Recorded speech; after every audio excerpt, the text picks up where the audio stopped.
日天气寒冷，很多人不停地咳嗽。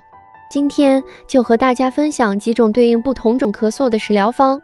所有咳嗽患者均需忌食辛辣刺激性食物。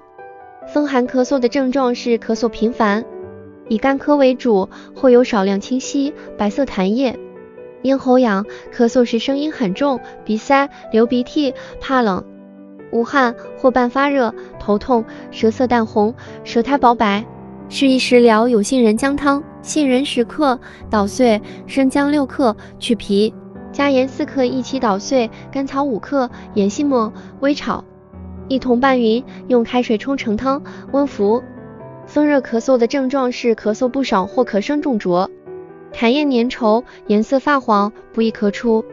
口渴、咽痛、鼻流浊涕或伴发热，头痛，怕风，微有汗出，舌色红，舌苔薄黄。适宜的食疗有：薏梨汁川贝汤：梨100克，去核，切片，川贝母5克，捣烂，桔梗8克，一起入锅，水煎20到30分钟，加入菊花10克，再煮5分钟，去渣取汁，加入冰糖适量，温服。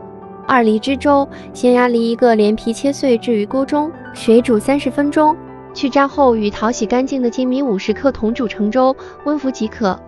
痰热咳嗽的症状：痰多色黄，痰液粘稠且难以咳出，有些患者甚至呼吸急促，喉咙中有痰鸣声或伴有发热、口渴，烦躁不宁，尿量少，尿色黄，大便干结，舌苔红。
入锅中，加适量水同煮，待银耳软烂。